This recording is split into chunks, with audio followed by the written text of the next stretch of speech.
Ézéchiel chapitre 8, nous lisons dans le nom de Jésus. On fait la lecture. Ézéchiel chapitre 8. La 6e année, le 5e jour du 6e mois, comme j'étais assis dans ma maison et que les anciens de Juda étaient assis devant moi, la main du Seigneur de l'Éternel tomba sur moi. Je regardais et voici, c'était une figure ayant l'aspect d'un homme. Depuis ses reins en bas, c'était du feu, et depuis ses reins en haut, c'était quelque chose d'éclatant, comme de l'airain poli. Il étendit une forme de main et me saisit par le cheveu de la tête. L'Esprit m'enleva entre la terre et le ciel et me transporta dans la vision divine à Jérusalem, à l'entrée de la porte intérieure, du côté du septentrion, où était l'idole de la jalousie qui excite la jalousie de l'Éternel. Et voici la gloire du Dieu d'Israël était là, telle que je l'avais vue en vision dans la vallée. Il me dit, « Fils de l'homme, lève les yeux du côté du septentrion. » Je levai les yeux du côté du septentrion, et voici, cette idole de la jalousie était au septentrion de la porte de l'autel, à l'entrée. Il me dit, « Fils de l'homme, vois-tu ce qu'ils font, les grandes abominations que commet ici la maison d'Israël, pour que je m'éloigne de mon sanctuaire. Mais tu verras encore d'autres grandes abominations. » Alors il me conduisit à l'entrée du parvis. Je regardais et voici, il y avait un trou dans le mur. Et il me dit, « Fils de l'homme, perce la muraille. » Je perçai la muraille et voici, il y avait une porte. Et il me dit, « Entre et vois les méchantes abominations qu'ils commettent ici. » J'entrai et je regardais, et voici, il y avait toutes sortes de figures de reptiles et de bêtes abominables, et toutes les idoles de la maison d'Israël, peintes sur la muraille tout autour. 70 hommes des anciens de la maison d'Israël, au milieu desquels était Jaazania, fils de Shéphan, se tenaient devant ces idoles, chacun l'encensoir à la main, et il se levait une épaisse nuée d'encens. Et il me dit, « Fils de l'homme, vois-tu ce que font dans les ténèbres les anciens de la maison d'Israël, chacun dans sa chambre pleine de figures?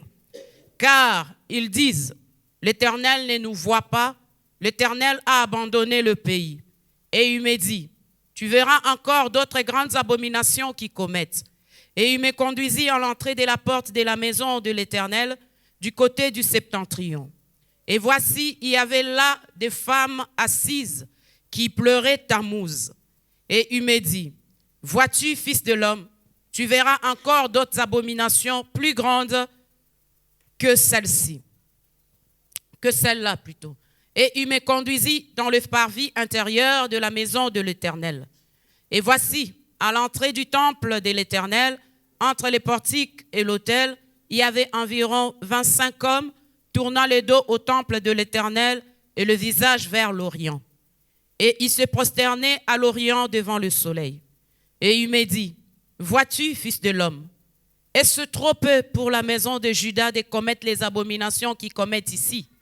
Faut-il encore qu'ils remplissent le pays de violence et qu'ils ne cessent de m'irriter? Voici, ils approchent le rameau de leur nez. Moi aussi, j'agirai avec fureur. Mon œil sera sans pitié et je n'aurai point de miséricorde. Quand ils crieront à haute voix à mes oreilles, je ne les écouterai pas. » Amen. Amen. Gloire à Jésus. Nous bénissons le Seigneur parce qu'il est bon pour nous. Bien-aimés dans le Seigneur, nous sommes dans l'année de l'Ascension.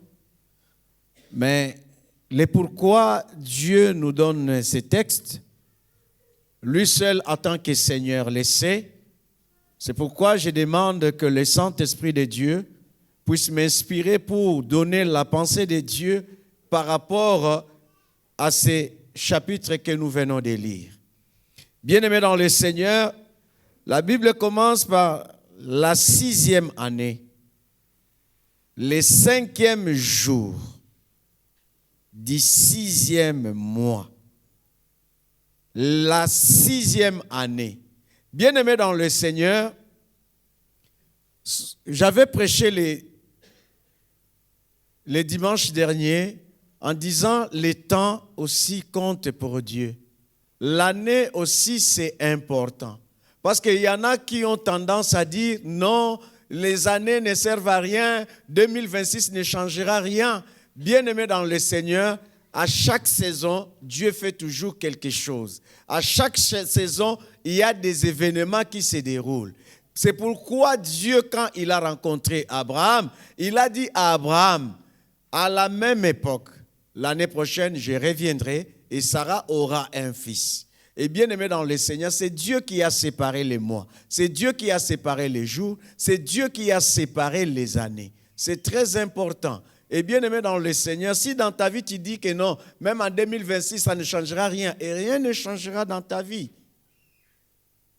Les années, les jours, les mois, les semaines, les semestres, les trimestres, tous ces temps-là ont une importance devant Dieu. Et là, Dieu commence par préciser en disant la 6e année, il dit le 5e jour du 6e mois. C'est important, il y a quelque chose qui s'était passé. Là, Ézéchiel commence à expliquer, il dit comme j'étais assis dans ma maison. Ézéchiel était assis dans sa maison. Il n'était pas dans le temple. Il n'était pas en prière. Et bien aimé dans le Seigneur, il sera une erreur pour nous. Ça sera une erreur pour nous si nous croyons que pour que Dieu puisse nous parler, il faut que nous soyons en prière. Bien aimé dans le Seigneur, la prière, j'aimerais dire ceci, la prière, ce n'est pas seulement s'agenouiller, ce n'est pas seulement se retirer dans un coin en train de parler à Dieu, mais la prière, c'est aussi une attitude. Bien-aimé, je peux prier sans avoir l'attitude de la prière. Mais je peux être là en train de parler, mais je suis concentré, je suis dans l'attitude de la prière. Écoute, la Bible nous dit, moi, Ézéchiel est en train de dire, comme j'étais assis dans ma maison et que les anciens de Juda étaient assis devant moi. Les anciens sont venus les rendre visite.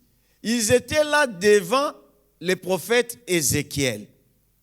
Et bien aimé dans le Seigneur, pendant qu'ils étaient là, la main de l'Éternel, la main du Seigneur de l'Éternel tomba sur lui. Verset 2, la Bible nous dit, j'ai regardé et voici, c'était une figure ayant l'aspect d'un homme, depuis ses reins en bas, depuis ses reins, dans la partie inférieure, c'était du feu. Et depuis ses reins jusqu'en haut, la partie supérieure, la partie d'en haut, c'était quelque chose d'éclatant, comme des reins polis. C'est-à-dire, on pouvait les voir à l'œil nu comme ça. Et ce que Ézéchiel a vu dans cette vision, il nous représente cette personne qu'il a vue. Il y avait du feu. Et il y avait aussi quelque chose d'éclatant. C'est-à-dire cet aspect de la personne qu'il avait vue, il ne peut pas l'expliquer comme ça. C'était une forme, c'était une représentation. Mais nous comprenons en regardant bien, nous comprenons qu'il a vu vraiment le Christ. Et la Bible nous dit, il étendit une forme de main. Il étendit une forme. On n'a pas dit la main, mais une forme de main. Il étendit une forme de main et me saisit par le cheveu de la tête l'Esprit m'enleva entre la terre et le ciel et me transporta. Là maintenant c'est clair, il dit, dans des visions divines, à Jérusalem, à l'entrée de la porte intérieure, du côté nord, où était l'idole de la jalousie qui excitait la jalousie de l'Éternel. Et bien aimé dans le Seigneur, Ézéchiel était là en train de parler avec les anciens. Pendant qu'il parlait avec les anciens bien-aimés dans le Seigneur, la main de l'Éternel tomba sur lui. Et il va voir cette personne. Son aspect même lui-même ne pouvait pas bien l'expliquer. Il dit, il me saisit par quelque chose qui avait comme la forme d'une main, il va me tenir par les cheveux. Et l'esprit va l'enlever entre terre et ciel. Et bien aimé dans le Seigneur, là ce n'était pas d'une manière physique, c'était d'une manière spirituelle. Il va commencer à avoir des visions. Il n'était pas parti comme ça dans une forme corporelle, mais dans une vision. L'Éternel va l'amener jusqu'à Jérusalem. Dans le temple, qu'est-ce qui s'est passé? Et bien aimé dans le Seigneur, à l'entrée de la porte intérieure du côté du septentrion, où était l'idole de la jalousie qui excitait la jalousie de l'Éternel. Et bien aimé dans le Seigneur, cette idole était placée à l'entrée. Et bien aimé dans le Seigneur, c'est pour exciter la colère de Dieu. Mais ces choses se passent où?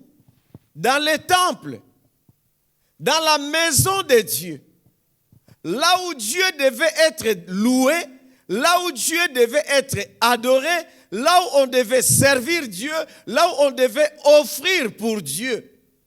Mais eux, premièrement, ils vont mettre cette idole juste à l'entrée, déjà pour exciter la colère de Dieu. Et bien aimé, la Bible nous dit, et voici, la gloire du Dieu d'Israël était là, telle que je l'avais vue en vision dans la vallée. Et voici, la gloire du Dieu d'Israël était là. Malgré la présence de l'idole, mais il y avait aussi la présence de Dieu.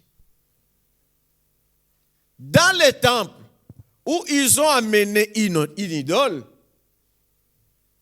ils ont amené une statue pour exciter la colère de Dieu, mais malgré cela, la présence de Dieu était là. La présence de Dieu était là. Bien-aimés dans le Seigneur, pourquoi ils vont faire de telles choses? Ils voulaient que Dieu puisse quitter les temples pour qu'eux soient libres, pour qu'ils puissent faire ce qu'ils voulaient faire. Bien-aimés, les temples, c'est le temple de Dieu. L'Église, comme maison de Dieu, Dieu doit être élevé, Dieu doit être glorifié, Dieu doit être honoré dans sa maison. C'est la maison de l'Éternel. C'est la maison de Dieu. L'église de Laodicée, c'est une église qui avait tout. Ils avaient les meilleurs produits pour soigner les yeux. Ils avaient les meilleurs médecins. Ils avaient beaucoup d'argent. Ils avaient beaucoup de biens matériels. Et ils vont se dire, nous n'avons plus besoin de Dieu. Parce que tout ce que l'homme peut chercher auprès de Dieu, nous l'avons. Mais bien aimés dans le Seigneur, nous serons les plus malheureux de la terre si nous venons seulement, je dis bien, si nous venons seulement auprès du Seigneur pour chercher l'argent, pour chercher le travail, pour chercher les mariages, pour chercher les enfants, pour chercher tout ce que nous voyons dans le monde, nous serons les plus malheureux. Parce que ces choses-là, même les gens qui ne prient pas Dieu, les ont. Hier même à la mairie, les gens qui ne prient pas se sont mariés. Ce matin même à la maternité, les gens qui ne prient pas Dieu ont accouché.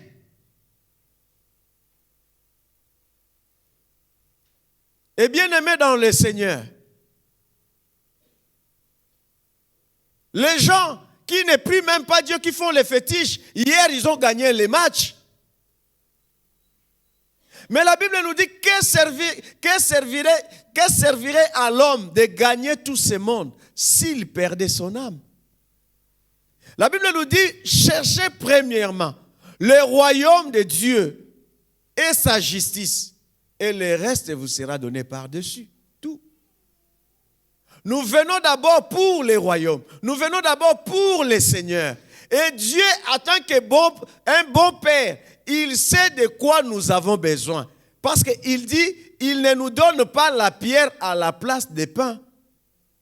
Il ne nous donne pas les serpents à la place des poissons. Il ne va pas nous donner les scorpions à la place de l'œuf. Il sait donner de bonnes choses à ses enfants.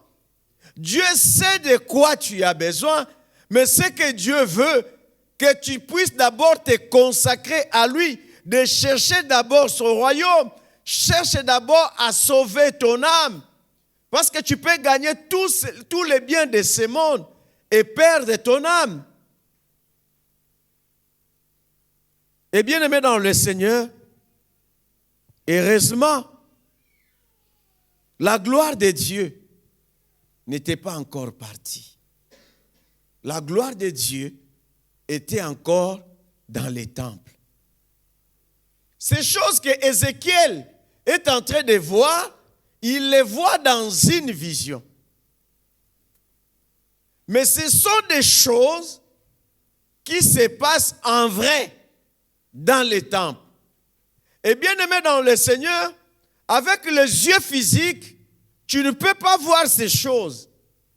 Mais il faut être spirituel pour comprendre, pour constater ces choses.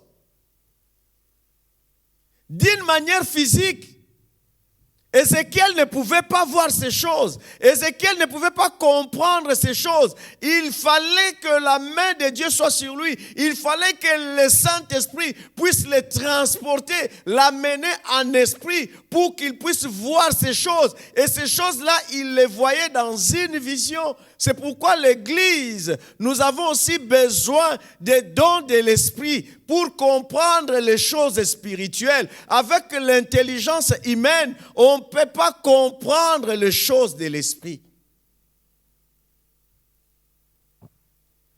Ce que toi tu vois avec tes lunettes, ce sont des choses physiques. Mais les choses spirituelles, tu ne peux pas les voir avec les yeux physiques. Et tu ne peux pas les comprendre avec l'intelligence qu'on a acquise à l'école. Non, ce n'est pas possible. C'est pourquoi même, bien aimés dans le Seigneur, les étudiants, on leur dit, oui, tu es intelligent, mais en dehors de ton intelligence, il faut ajouter aussi ça. Pour faire ça, il faut avoir aussi ça. L'intelligence que tu as ne suffit vraiment pas. Il faut ajouter aussi ça. Oui, frère, tu prêches bien, Oui, frère, mais en dehors de ça, il faut aussi avoir encore ça. Toutes ces choses amènent les gens à l'égarement. Il me dit, fils de l'homme, lève les yeux du côté du septentrion. J'ai levé les yeux du côté du septentrion, et voici, cette idole de la jalousie était au septentrion, de la porte de l'autel à l'entrée. Et il me dit, fils de l'homme, vois-tu ce qu'ils font, les grandes abominations que commet ici la maison d'Israël? Pourquoi la maison d'Israël commettait ces abominations? Dieu répond lui-même, il dit, pour que je m'éloigne de mon sanctuaire. Pour que je m'éloigne de mon sanctuaire. Et bien aimé dans le Seigneur, ce qui fait que cet endroit soit appelé la maison de Dieu, c'est tout simplement la présence de Dieu. Bien-aimé, on peut rester dans cet endroit, chanter, louer, prier, faire tout ce que nous pouvons faire de spirituel. S'il n'y a plus la présence de Dieu, c'est autre chose que l'église.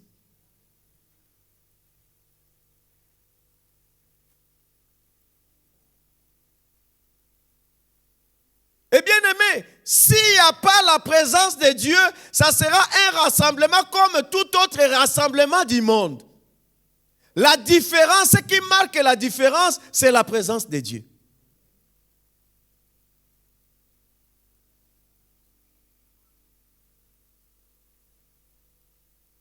Ce n'est pas parce qu'on a appelé ces lieux maison de Dieu que c'est réellement la maison de Dieu. Ce n'est pas parce qu'on a appelé cet endroit-là le temple de Dieu, c'est réellement le temple de Dieu.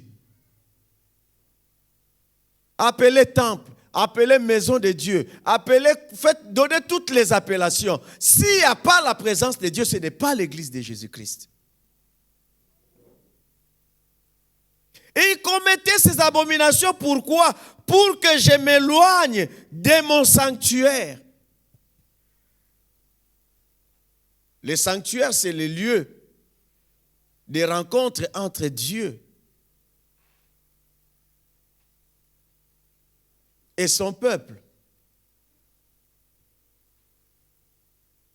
Aussi longtemps nous sommes dans cet endroit, nous invoquons le Seigneur.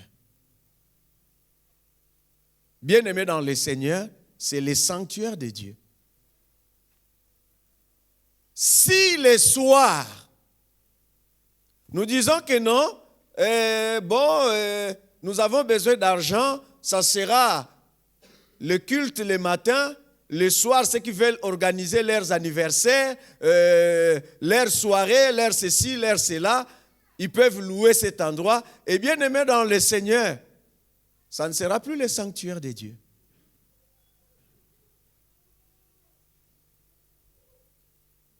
Ça ne sera plus le sanctuaire de Dieu.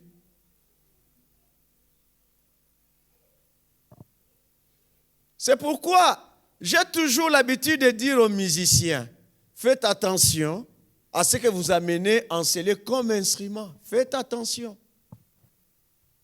Faites attention. Les choses de Dieu sont les choses consacrées. Sont les choses consacrées. C'est pourquoi j'avais déjà dit à papa Esaïe, s'il y a des gens qui ont besoin de chaises, par exemple pour les deuils, pour les fêtes, j'ai dit papa Esaïe, ces chaises-là sont en dehors de l'église.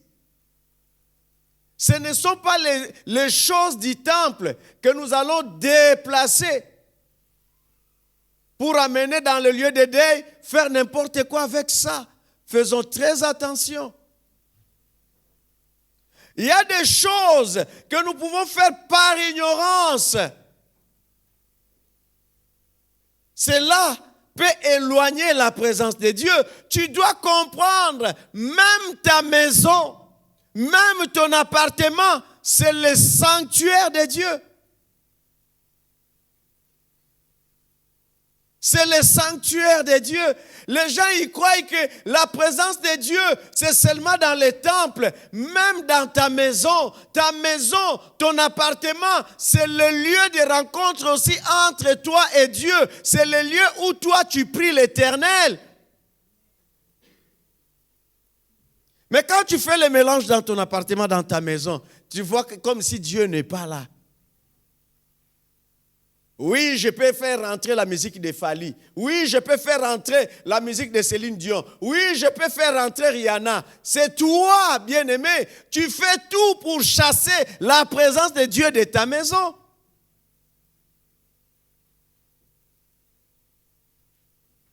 Tout de toi est consacré. Ça, il faut le savoir. Tout de toi est consacré.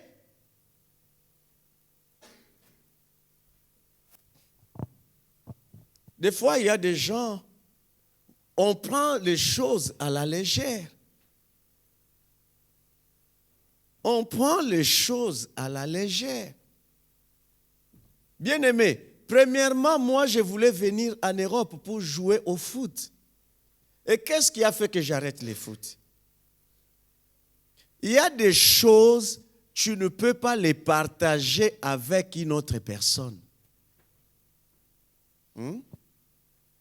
Ton habit est consacré, tu ne peux pas les partager avec n'importe qui.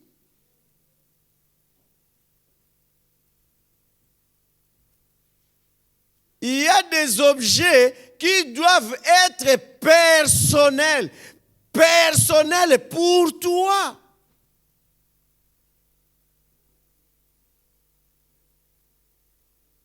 Bien-aimés, vous voyez les bottines, les crampons, j'avais cette théorie, je connaissais déjà ces choses-là, comment ça s'est passé. Et bien aimé dans le Seigneur, on arrive dans l'équipe, on partageait à chacun ses crampons, on donnait à chacun ses bottines. Ces jours-là, bien aimé dans le Seigneur, je n'étais pas titulaire. Celui avec qui on jouait les mêmes postes, il vient me voir si je peux lui prêter mes bottines. J'ai dit non, je ne te prête pas mes effets. Il est parti voir le président. Le président vient me poser la question. Ngoma, qui a acheté ça? Je dis c'est toi. À qui appartient l'équipe?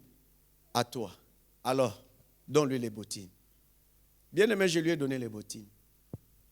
Depuis ce jour-là, je n'ai plus joué au foot. Depuis ce jour-là. En 2001, depuis ce jour-là, jusqu'à aujourd'hui, je n'ai plus joué au foot dans une équipe. Terminé. C'était la fin. Et bien aimé, qu'est-ce qui s'est passé?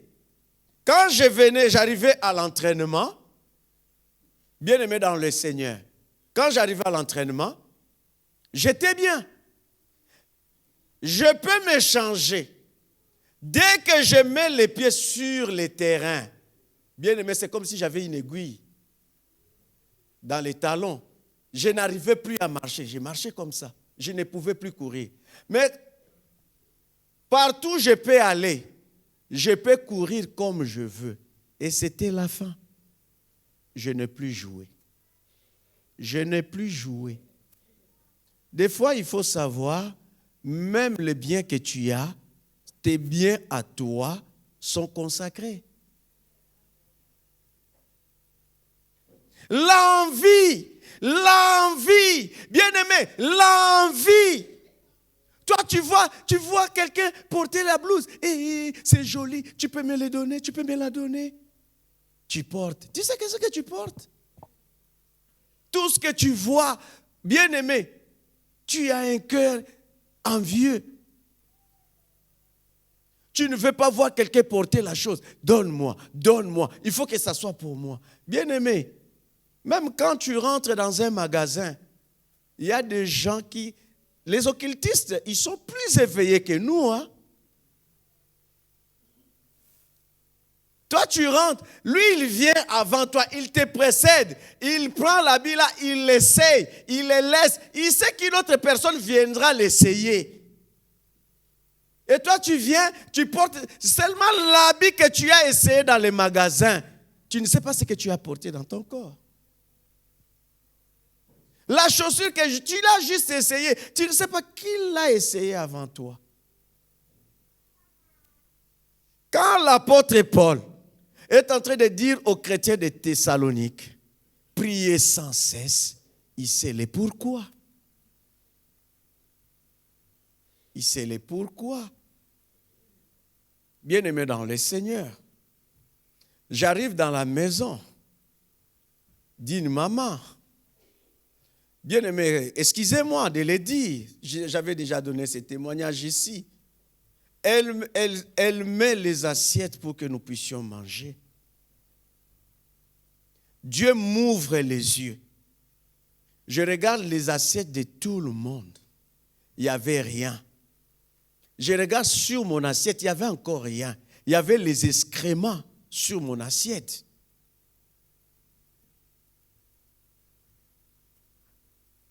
Bien-aimés, je suis en train de vous dire des choses vraies.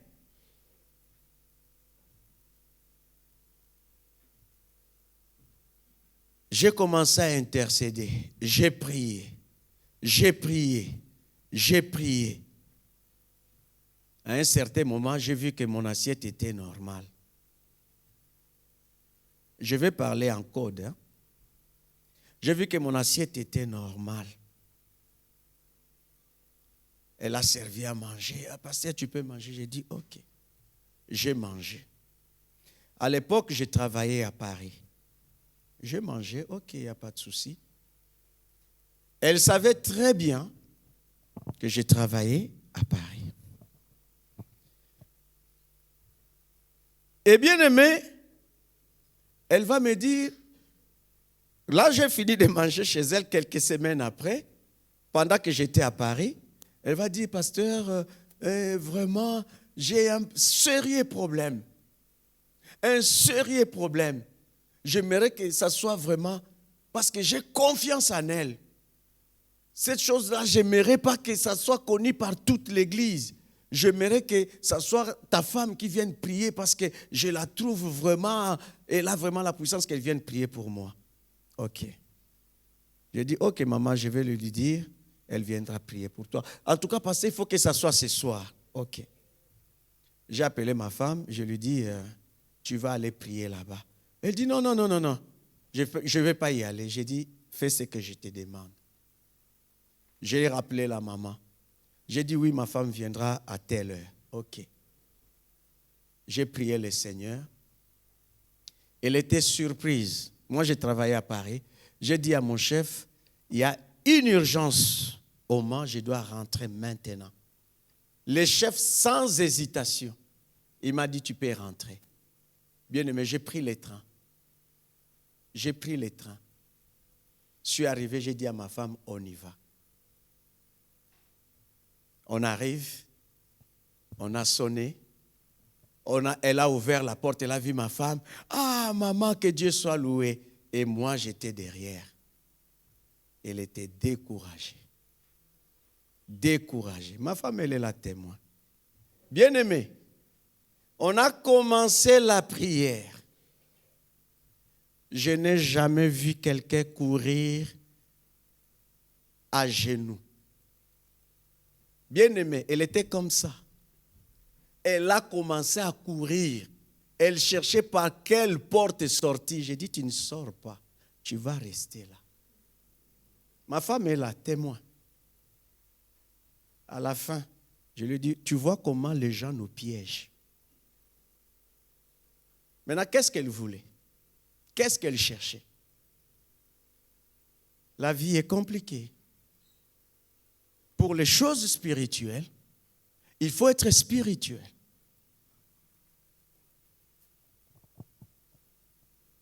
Aujourd'hui, j'entends les gens parler. Elle était comme ça, elle était comme ça, elle était comme ça, oui. Tous ceux qui viennent à l'église ne viennent pas nécessairement pour prier le Seigneur.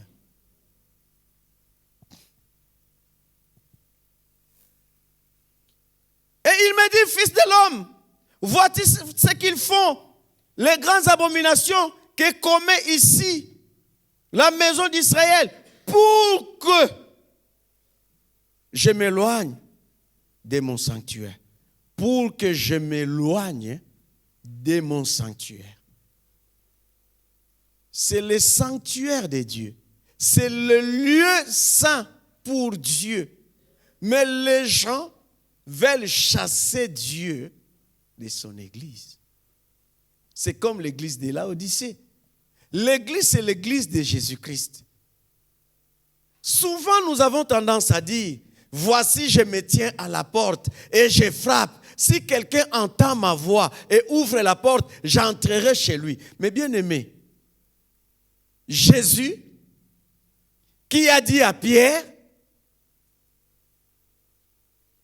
sur cette pierre, moi Jésus, je bâtirai mon église. Mais comment se fait-il que Jésus va se retrouver en dehors de son église et il dit maintenant je me tiens à la porte et je frappe. Mais pourquoi il va se tenir à la porte en train de frapper? Parce que l'église, cette église-là de Laodicée, l'a mis dehors.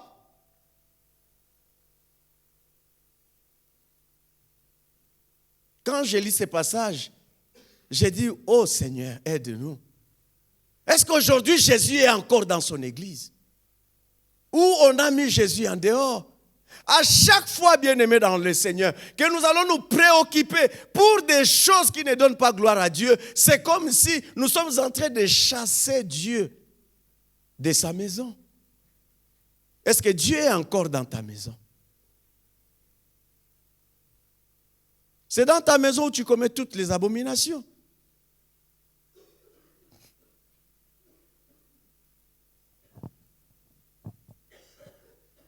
Que Dieu nous aide. Hein?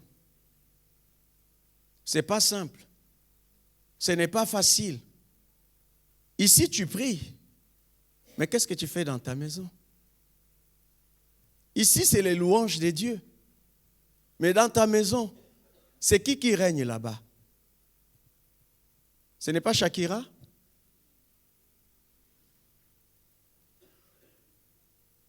Dans ta voiture,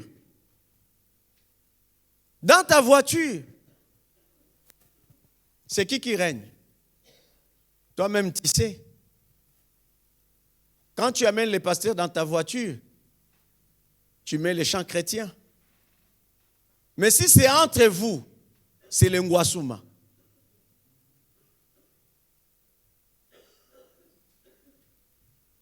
Nous, on sait que notre frère, il vient le dimanche au culte, gloire à Dieu. Mais hier, il était en Belgique peut-être. Qu'est-ce qu'il a fait? Qu'est-ce qu'il a fait? C'est comme les chrétiens d'aujourd'hui. Ah, on attend que les pasteurs partent. Quand les hommes de Dieu vont partir, ça sera maintenant entre nous. On va montrer ce que nous sommes. Bien-aimés, tu ne le fais pas pour les pasteurs. Ta vie n'appartient pas aux pasteurs. Tu appartiens à Jésus. Même les pasteurs attendront ces jours-là pour passer devant le tribunal de Christ. Chacun de nous, dit la Bible, sera jugé selon ses œuvres. Ce n'est pas que Dieu voulait quitter sa maison, mais il faisait des choses pour chasser Dieu de sa maison. Et c'est ce que nous faisons par les abominations. Nous faisons tout pour chasser Dieu de nos maisons. Oui, nous avons chassé Dieu de nos maisons. Mais comment Dieu va protéger nos appartements? Comment Dieu va protéger nos maisons? Comment Dieu va protéger nos véhicules? Parce qu'il ne prend même pas gloire dans ça. Rien ne lui donne gloire. Rien ne lui donne gloire.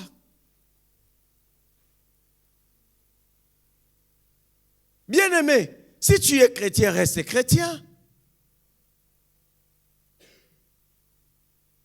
Soit nous sommes les chrétiens, soit nous ne le sommes pas.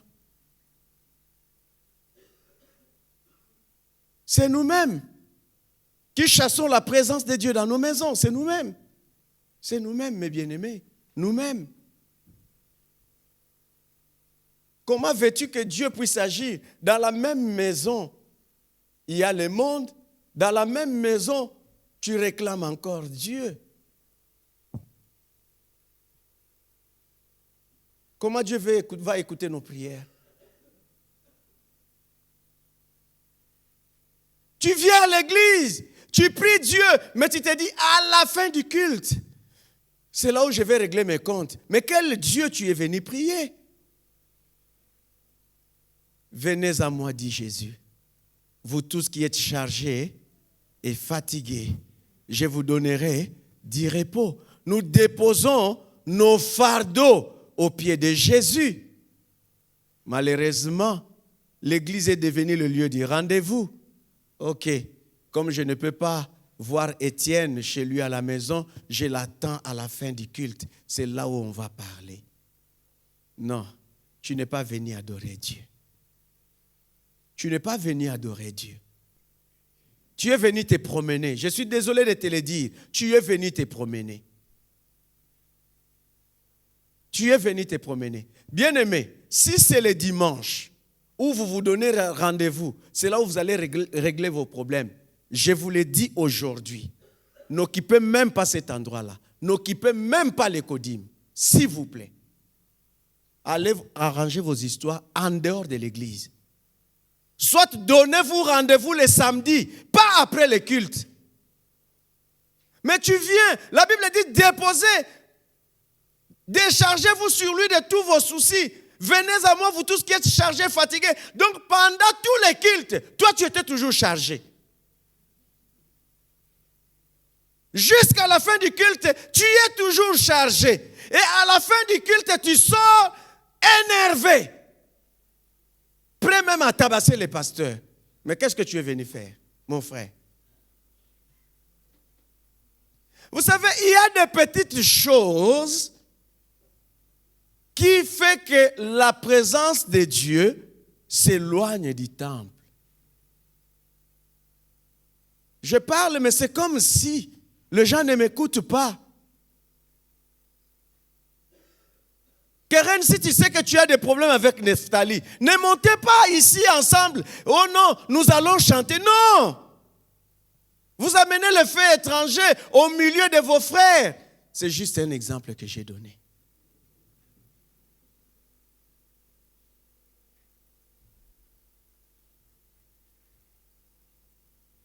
Il y a des choses, bien-aimés, qui font que Dieu s'éloigne de son église. Les gens qui ne s'entendent pas, les gens qui ne se parlent pas, les gens. Autrefois, j'ai prêché, je disais, Dieu écoute moins nos prières. Parce que quand nous sommes dans la présence de Dieu, c'est toujours des plaintes, jamais des prières. Un tel m'a fait ça, un tel a dit ça à mon sujet. Seigneur, c'est toi le juste juge, j'envoie le feu. Bien-aimé, Dieu n'est pas dans ces choses. Dieu te dit seulement, si ton frère a péché contre toi, va le voir seul à seul. Ça ne sert à rien d'envoyer le feu.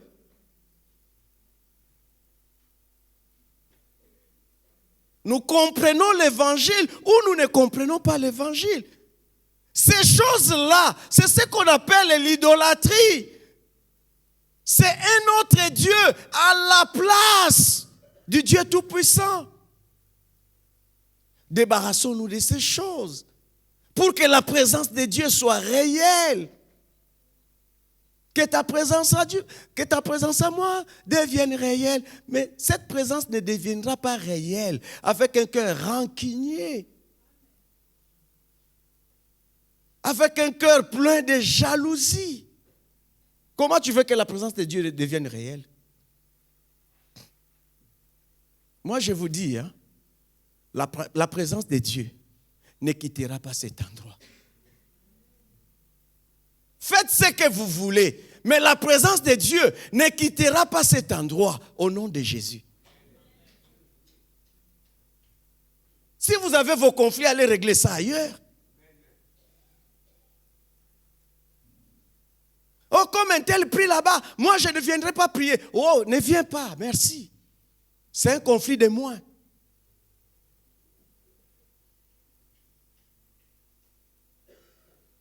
Les gens, ils se croient meilleur que les autres. Non, moi je ne peux pas me mélanger avec vous. Gloire à Dieu. Comme toi tu es bien, reste à la maison. Nous sommes là parce que nous sommes des malades. Nous avons besoin que Dieu nous soigne. C'est pourquoi nous sommes là. Nous sommes là, ce n'est pas parce que nous sommes meilleurs. Jésus n'est pas venu mort, il n'est pas venu mourir pour les justes. Il est venu mourir pour les injustes que nous sommes. Si nous étions justes, Jésus n'allait pas mourir pour nous. Si j'étais juste, Jésus allait déjà m'enlever. Si j'étais juste, je pouvais rester chez moi. Moi aussi, je viens chercher mon salut comme tout le monde. J'ai mes problèmes que Dieu doit résoudre. Ce n'est pas seulement les problèmes financiers. Les problèmes de l'âme, c'est trop vaste. C'est trop vaste. Alors il me conduisit à l'entrée du parvis. J'ai regardé et voici, il y avait un trou dans le mur. Bien aimé, il y avait un trou dans le mur. Ce trou-là, personne ne pouvait le voir. D'une manière physique, ce trou-là, personne ne pouvait le voir. Et il a vu seulement le trou. Seulement, ce qu'il a vu, c'était petit. Mais Dieu va lui dire, il me dit, fils de l'homme, perce la muraille. Il a vu un trou. Dieu va lui dire, non. Ce que tu vois comme un trou, dans un trou, tu ne vas pas bien voir. Mais il faut percer la muraille. Ces choses-là ne se passent pas, papa bienvenu, sur le plan physique. Ça se passe sur le plan spirituel. Comment il doit percer la muraille alors qu'il n'avait... On n'appelle pas ça mur, mais on appelle ça muraille. Et comment il doit percer la muraille pour entrer? Il n'avait pas les marteaux-piqueurs. Il n'avait pas les tracteurs. Mais d'une manière spirituelle, on peut avoir les tracteurs pour percer les murailles. Il y a des choses, si tu n'as pas les enjeux spirituels, je dis bien, il y a des choses, si tu n'as pas des enjeux spirituels, tu n'auras jamais connaissance de ça, maman nous dit.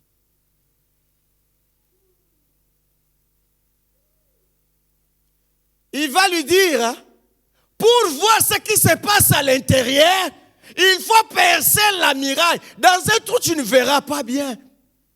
Tu pries, mais tu vois les choses petites dans un trou, pas distinctement. Mais quand tu vas percer la muraille, tu vas tout voir. Il y a des choses dans ta vie, tu ne les comprends pas. Tu ne les comprendras jamais. Même un trou, tu ne vois même pas un trou. Mais comment tu sauras? Ma sœur Dominique, comment tu sauras? Si tu ne perces pas, si tu ne perces pas, si tu ne perces pas, si tu ne perces pas. Vous savez les choses spirituelles, hein? Laissez-moi nous dire, hein? Aujourd'hui, petit à petit, le diable est en train de détruire l'Église. Petit à petit. La Bible nous dit, maman prophétesse, tu peux nous lire ça dans Actes. La Bible nous dit, il persévérait dans l'enseignement des apôtres. Vas-y maman, cherche-nous ces passages et nous lis ça pour nous. Aujourd'hui, nous avons l'église des fainéants. Nous avons l'église des fainéants. Et vous savez qu'est-ce qui se passe? Aujourd'hui, tu vois quelqu'un en train de donner l'enseignement, papa, à la fin. Si tu veux développer, suis-nous sur WhatsApp, tel numéro. Quelqu'un que tu ne connais pas. Moi, quelqu'un m'appelle, pasteur, il a donné mon numéro. Il m'a fait rentrer dans une école de ministère, tout et tout. Il dit, pasteur, je ne peux rien rater au monde pour ça. J'arrête même mon boulot pour suivre ça. J'ai suivi les enseignements un jour seulement. J'ai dit aux gens, ne me rappelez plus, ok? Ne me rappelez plus. Et j'ai dit au pasteur là que ce soit pour la dernière fois. De donner mon numéro aux gens comme ça pour me rappeler. Il y a déjà, il commence à faire la prière. La personne qui est derrière WhatsApp, il forme des groupes de prière sur WhatsApp, tu ne connais même pas la personne. Et vous priez ensemble. Maman Esther, là, je peux te voir. Sur WhatsApp, tu ne vois personne. Tu ne le connais même pas. Là, derrière toi, c'est Maman Olive. Et sur WhatsApp, tu sais c'est quelle plateforme? Tu ne connais même pas les personnes qui sont dans ces plateformes. Et tu t'introduis. Et nous, ici, on vient, on prie. Il n'y a rien, les situations ne changent pas. Parce que toi, là où tu vas mettre ton âme, tu ne connais même pas les personnes. Ici, tu rentres, non? Tu sors, tu ne salues pas les gens. Mais les inconnus, aujourd'hui, là, dans l'église, si je dis à quelqu'un, tu peux nous donner la requête de prière, qu'est-ce que tu veux que Dieu fasse pour toi? La personne va fermer sa bouche. Mais c'est sur WhatsApp, là. Priez pour moi, j'ai tel problème. Ma soeur, comment tu t'appelles? Éronique. Et elle donne même les noms. Mais ici, même les pasteurs ne connaissent même pas ces problèmes. C'est ce que vous faites. Que Dieu vous pardonne. Vas-y, maman. Acte 2, 42. Il persévérait dans l'enseignement des apôtres. Est-ce que toi, tu persévères aux enseignements ici? Dans la communion fraternelle. Est-ce que vous avez la communion fraternelle ici? Écoutez-moi. Dans vos anniversaires, toujours les inconnus. Non, c'est ici où vous trouvez les démons. Mais c'est avec les inconnus où vous partagez les gâteaux. Mais les frères de l'église, jamais. Tu es malade, que les pasteurs ne le sachent pas. Mais les inconnus te rendent visite tous les jours. Continue, maman. Dans la fraction du pain et dans les prières. Dans les prières. Amen. Est-ce que tu persévères avec nous dans les prières? Moi, je vous dis, cette année, si tu vois que tu n'es pas dispo, ne murmure pas, reste à la maison. Dieu ne travaille pas avec les gens qui murmurent. Si on décrète la prière, ne nous dis pas, non, vous exagérez. Non, reste seulement chez toi. Ceux qui sont disposés, laisse-les venir, prier. Laissez-les venir, prier. Que Dieu nous fasse grâce. Parce que cette année, je vous l'ai dit, beaucoup de prières, beaucoup de séminaires. Je vous l'annonce déjà. Tout ça, c'est pour la gloire de Jésus. Que Dieu nous fasse grâce. Continue. C'est bon, maman. Mais toi, tu persévères où?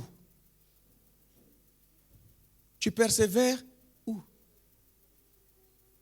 Il y a même quelqu'un qui m'a dit, pasteur, je ne peux pas venir au culte, aux prières de mercredi et de vendredi parce que je dois me reposer, je dois dormir. Parce que la nuit, à minuit, je dois me réveiller pour rentrer dans une plateforme de prière et à 4 heures, je vais au boulot.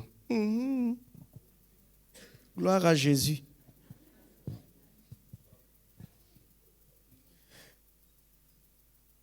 Et il me dit, entre et vois les méchantes abominations qu'ils commettent ici.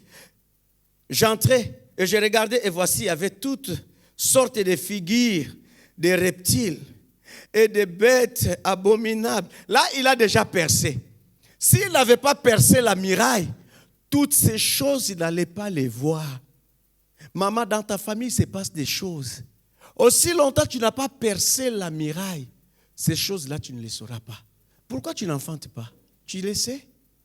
Pourquoi tu as des hommes qui te fuient toujours? Tu le sais? Pourquoi ton travail ne marche pas? Tu le sais? Pourquoi sur le plan matériel tu ne prospères pas? Non, vous voyez vous-même, c'est un pays de factures. Et les autres, ils ne payent pas leurs factures? Pourquoi seulement toi? Ce compte-là qui est tout le temps découvert, tu vois ça normal, hein? Chaque situation dans ta vie que tu trouveras que c'est normal, restera normal. Pourquoi vous êtes dans la même classe, vous êtes dans la même université, les mêmes professeurs, les mêmes cours? Pourquoi les autres réussissent, pourquoi pas toi? Est-ce que tu es différent des autres? Ils sont différents de toi. Pourquoi? Est-ce que tu le sais? Moi, je vous ai donné ce témoignage ici. Hein? Bien-aimé, avant terminale, c'est quoi? C'est 6e. Hein? Première. Hein? J'étais en première. Bien-aimé dans le Seigneur. Je passe au tableau. Au tableau. 1 moins 1. Je ne connais pas. Hein? En première, 1 moins 1. C'est combien? Toi, tu réponds facilement, non? Mais j'arrive au tableau.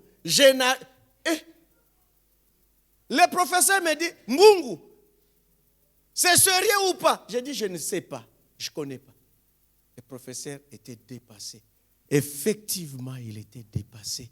Moi aussi, j'étais dépassé. Bien-aimé, je prépare les bacs.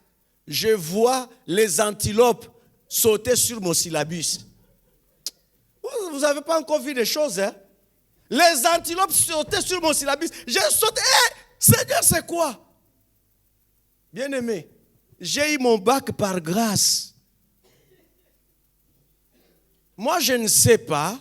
Je suis en train de vous dire des choses vraies. Moi, quand les professeurs enseignaient, tout ce qu'ils enseignaient, ça restait dans ma tête. Je ne révisais pas. Et j'arrive le lendemain présenter l'examen. OK. Tout était bon. Mais c'est là où ils ont commencé à me compliquer la vie. En première merveille. Ils ont commencé à me compliquer la vie. L'intelligence était partie.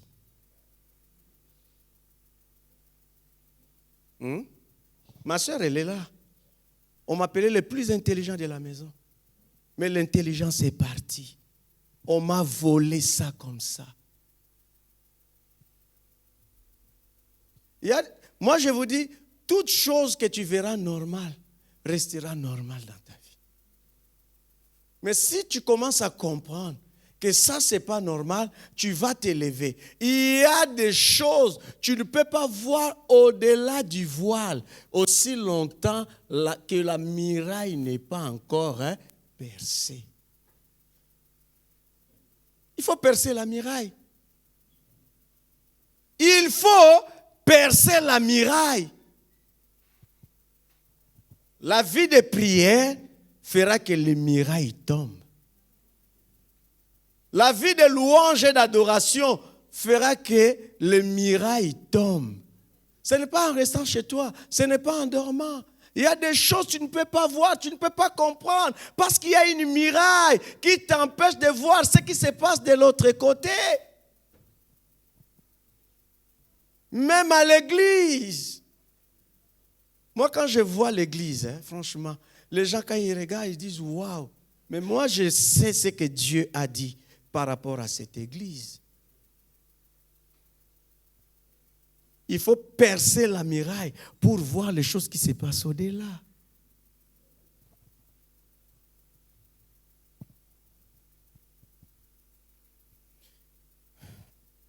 J'entrais et je regardais, voici, il y avait toutes sortes de figures.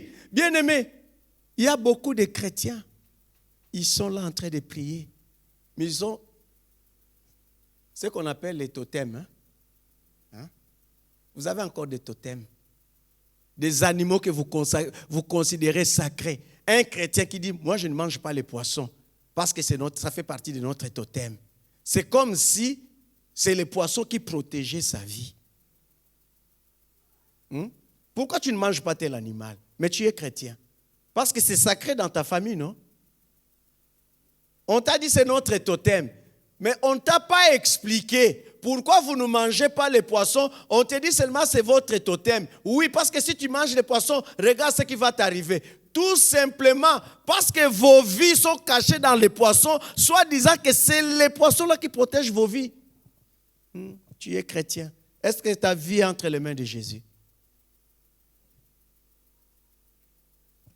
Un chrétien ne peut pas avoir des totems, je suis désolé. L'apôtre Paul a dit mangez tout ce qui se vend au marché. Mais toi, tu as des totems. Enfant de Dieu avec des totems. Bien-aimé, il a vu toutes sortes d'idoles. Mais ici, il n'y a pas de figure. Il n'y a pas. Il n'y a pas, non? Mais, il faut prier, Seigneur, sur le plan spirituel, il y a des figures, que ces figures-là soient détruites maintenant au nom de Jésus. Il n'est pas en train de parler de choses physiques, mais de choses spirituelles. Mais je suis désolé. Quand tu viens chez moi, tu verras ma photo avec ma femme pour dire que cet endroit-là nous appartient. Mais aujourd'hui, tellement que les chrétiens ont l'intelligence obscurcie, vous rentrez dans l'église, vous voyez la photo de Rodolphe et sa femme. On a grandi ça comme ça. Et les gens, ils rentrent, ils prient. Quel Dieu vous priez là-bas? Je suis désolé. Quand vous rentrez ici, vous voyez en grand ma photo avec ma femme. Ne vous dites pas que vous êtes dans la maison de Dieu. Vous êtes dans notre maison. Idolâtrie. Merci. Idolâtrie.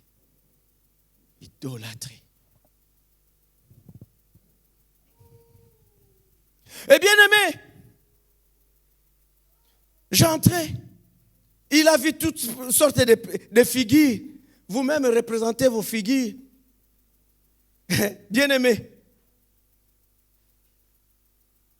Peintes sur la muraille, tout autour. Verset 11.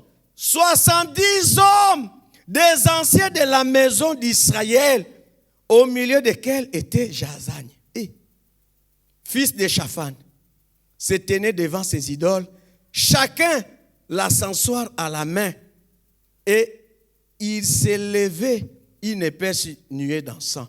Quand Dieu descendait dans les temples, il venait en forme de fumée, de nuée, et la fumée montait pour dire que les prières étaient agréées.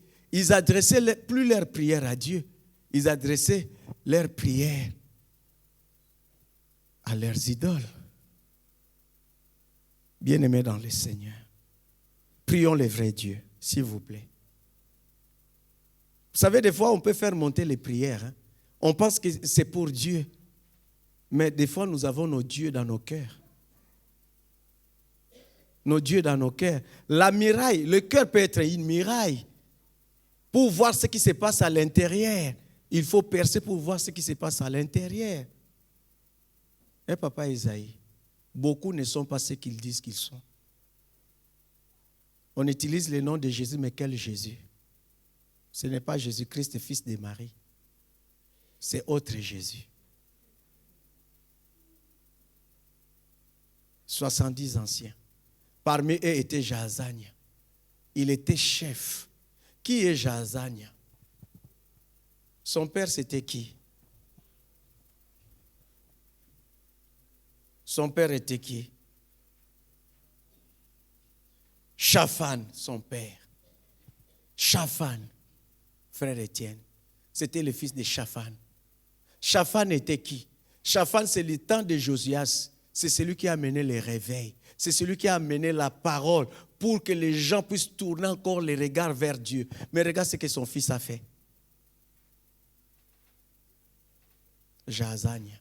Il a détourné les regards des gens vers le Seigneur. Bien-aimé, parce qu'on cherche à devenir, on cherche à être, on peut tourner les regards de beaucoup de personnes. Mais bien-aimés frères, qu'il n'y ait pas parmi vous les Jazagnes, les gens qui vont vous entraîner pour leur propre gloire. Faites très attention. Faites très attention. La jeunesse, vous aimez tout ce qui bouge. Faites attention. Laissez-vous guider par le Saint-Esprit. Son père a amené les réveils, mais l'enfant a fait le contraire. C'est pourquoi quand nous servons le Seigneur, nous devons faire très attention, nous devons veiller sur nos enfants, qu'ils ne se détournent pas du vrai Dieu. Les 70 anciens qui étaient censés d'amener les gens vers la présence de Dieu, ils les ont détournés. Maman, lis-nous un peu Nombre chapitre 11, versets 16 à 17, rapidement. Nombre 11, 16 à 17.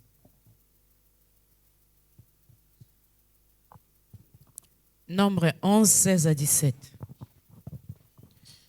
L'Éternel dit à Moïse, « Assemble auprès de moi 70 hommes des anciens d'Israël, de ceux que tu connais comme anciens du peuple et ayant autorité sur lui. Amène-les à la tente d'assignation et qui s'y présentent avec toi. Je descendrai et là je te parlerai. Je prendrai de l'esprit qui est sur toi et je le mettrai sur eux, afin qu'ils portent avec toi la charge du peuple et que tu ne la portes pas à toi seul. » Afin qu'ils portent avec toi la charge Du peuple. et que tu ne la portes pas Tout seul. Ah, Rodolphe, il prend l'église comme si c'était son église. Ça, c'est toi qui l'as dit. Pourquoi tu ne veux plus servir Dieu? Pourquoi tu ne veux plus servir Dieu? Moi, je suis désolé. Ceux qui veulent servir Dieu, qu'ils continuent à les servir. Mais si tu ne veux plus servir Dieu, moi, ça me fait de la peine. Tu dis que tu pries à Péniel, mais tu combats Péniel. Mais pourquoi tu restes là? Dis-moi, pourquoi tu restes là? Si Rodolphe prend l'église comme son église, pourquoi tu restes là? Tu fais l'œuvre de Jazagne à détourner les gens. Je suis désolé de le dire. Si tu te considères serviteur de Dieu, sers avec nous le Seigneur ici. Non, moi, dans leurs choses, je ne participe plus. Est-ce que tu me vois? Mais pourquoi tu es là? Tu fais l'œuvre de détruire les âmes.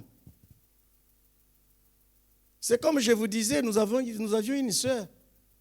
Quand les gens venaient à l'église, et toi aussi tu viens ici, nous on veut partir. Elle n'a jamais quitté l'église.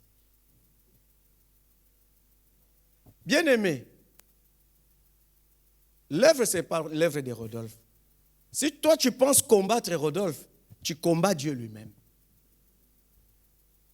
Parce que les gens qui viennent ici, l'offrande qu'ils donnent, c'est pour payer les charges et le temple du Seigneur.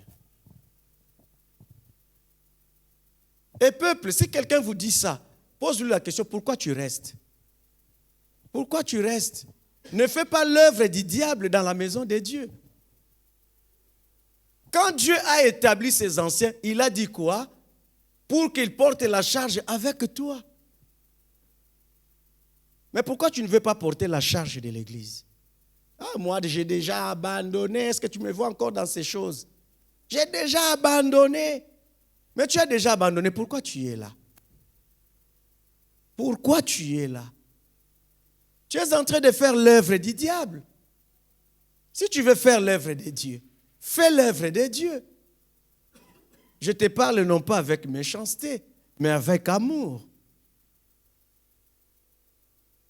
Dieu a dit à Moïse pour qu'il porte la charge avec toi, pour que tu ne la portes pas toi seul. Ah, moi je vais voir jusqu'où il va finir. Là, je vais voir. Oh, bien-aimé, Aaron et Hur, ce n'est pas Moïse qui les a demandé de venir l'aider, mais eux-mêmes, ils ont vu, sont venus l'aider. Sois participant, ne sois pas destructeur.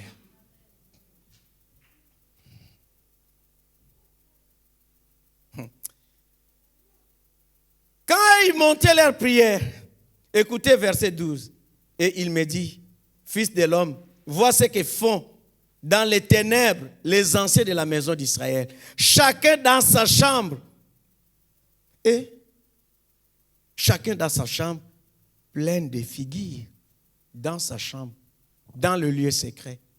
C'est là où nous faisons les choses. Faute de temps, je serai obligé de m'arrêter là. Bien-aimés dans le Seigneur.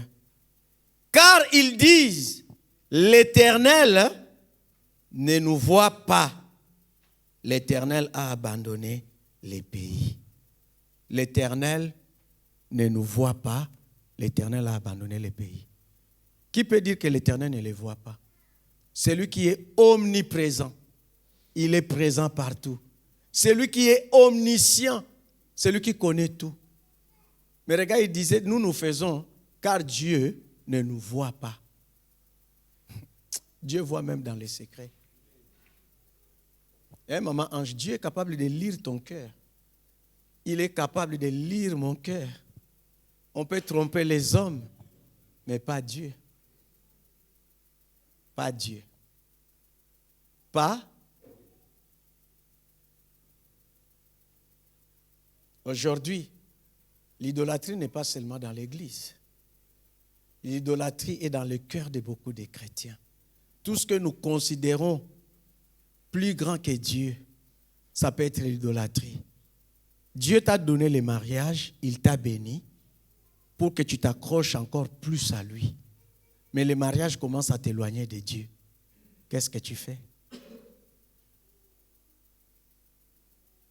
L'idolâtrie. Ah, moi je m'habille pour Dieu. Tu t'habilles pour Dieu, c'est vrai. Est-ce que Dieu peut permettre que tu sois en retard parce que tu t'habilles pour lui? L'idolâtrie. Moi, je ne peux pas porter les mêmes habits, les mêmes tous les dimanches. Mais tu es le premier à dire que Dieu regarde le cœur. Dieu regarde le cœur, non? Mais pourquoi tous les dimanches tu viens en retard? Au boulot, à 2h du matin, tu es là à 2h moins 20. Le boulot commence à 8h, tu es là à 8h moins 20. Mais à l'église, pourquoi tu es tout le temps en retard? Tu ne vois pas que ces miroirs-là, c'est une idolâtrie pour toi? La beauté est vaine. Tu t'adores toi-même.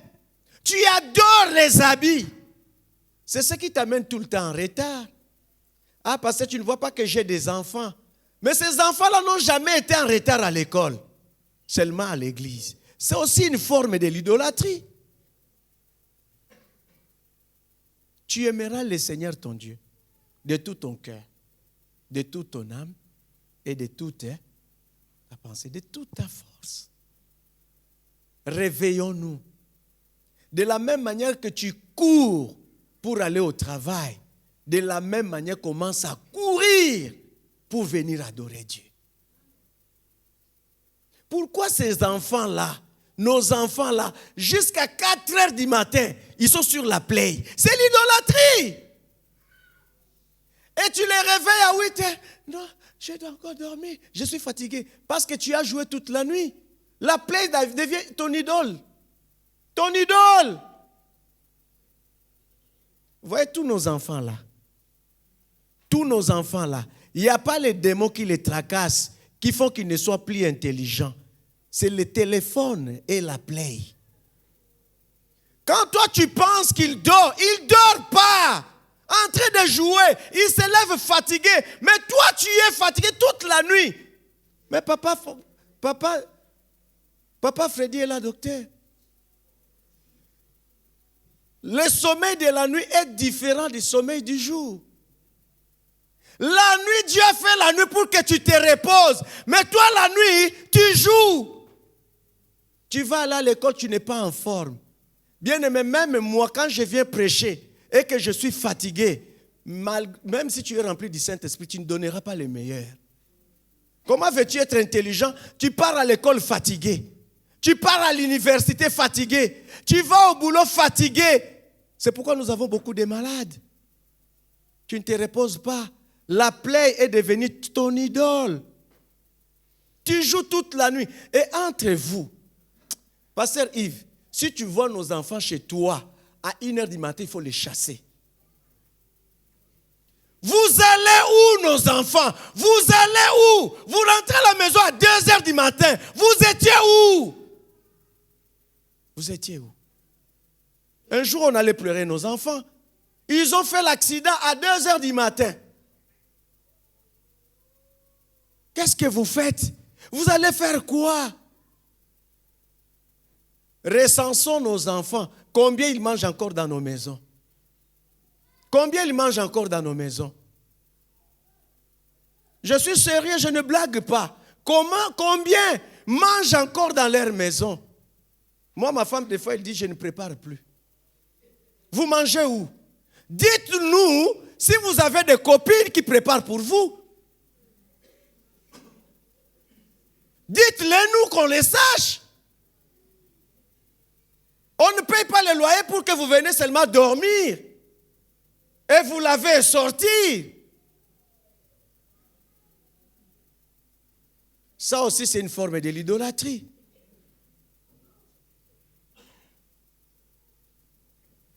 Quelle est cette amitié? Vous restez de 17h à 2h du matin. Vous ne vous construisez pas. Vous êtes en train de vous détruire. Sortez de l'idolâtrie dans toutes ses formes. Vous savez, à la fin, il va dire, ces peuples-là, ils prennent les rameaux, pasteur Yves, ils mettent dans leurs narines. Et maman Chantal, les rameaux, ils mettent dans leurs narines. Nous avons nos enfants ici qui prennent de la drogue. Ils sont là. Ils prennent de la drogue. Ça, c'est une abomination. Dieu dit, ces gens-là, ils prennent des rameaux, ils mettent sur leurs narines pour m'énerver. La drogue énerve Dieu.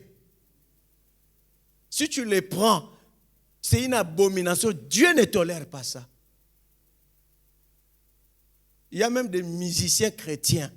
Papa Serge est témoin, des musiciens chrétiens. Ce n'est pas l'onction, c'est la drogue. Vous les voyez chanter, transpirer, c'est la drogue. Ce n'est pas l'onction. Ils utilisent la drogue. Merci, papa. C'est nous qui les appelons musiciens chrétiens.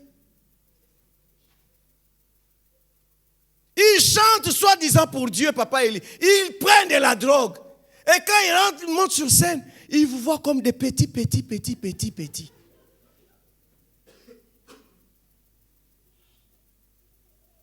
À l'église au Congo, il y avait un chef de chorale, bien aimé.